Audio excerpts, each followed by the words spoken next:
আজকে করব বড় ট্যাংরার ফুলকপি আলু দিয়ে ঝোল। সেই জন্য আমি ফুলকপি আলু আর বড়ি একবারে ভেজে নিয়েছি। এই যে একটুখানি লাল লাল করে ভেজে নিয়েছি এই ফুলকপিগুলো, আর বড়িগুলো একটু অল্প করে ভেজে নিয়েছি, আলু ভেজে নিয়েছি।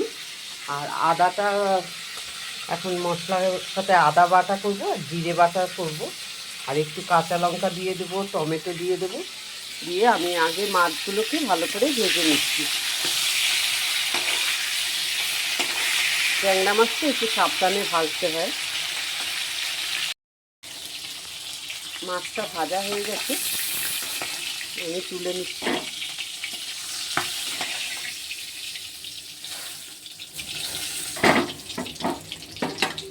আবার অন্য মাছগুলো এবারে দিয়ে দিই। এই মাছে এরকম বড় বড় ডিম হয়, জানো তো? এটা গঙ্গার ট্যাংরা মাছ।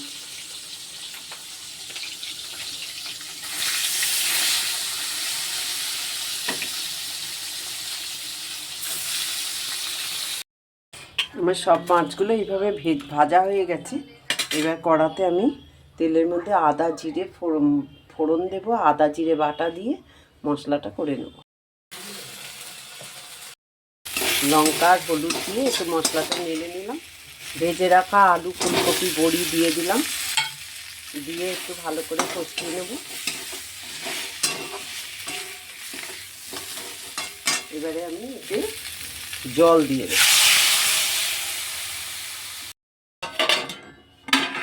ঝোল প্রায় ফুটে এসছে। আমি এই ভাজা মাছগুলো এবার ঝোলের মধ্যে দিয়ে দেবো।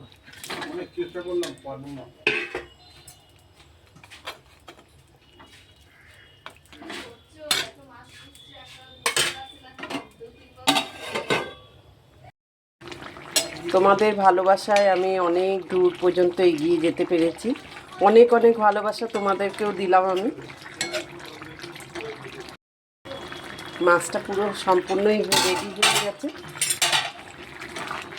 দেখো, আমার ফুলকপি আলু বড়ি দিয়ে আদা জিরে বাটা দিয়ে ট্যাংরা মাছের সুন্দর ঝোল হয়েছে। এবার মাছের ঝোলটা পরিবেশন করে দিচ্ছি।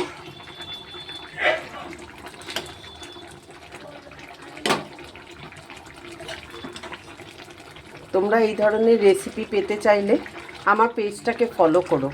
অপর্ণাস ডেলি লাইফ অ্যান্ড ট্রাভেলসের নতুন ব্লগ। তোমাদের এই ধরনের রেসিপি নিয়ে আমি সবসময় হাজির হব। দেখো কি সুন্দর ট্যাংরা মাছের ঝোল হয়েছে। আমি এবার পরিবেশন করে দিলাম। আজকে এই পর্যন্ত, দেখা হবে নতুন ব্লগে। তোমরা সঙ্গে থেকো।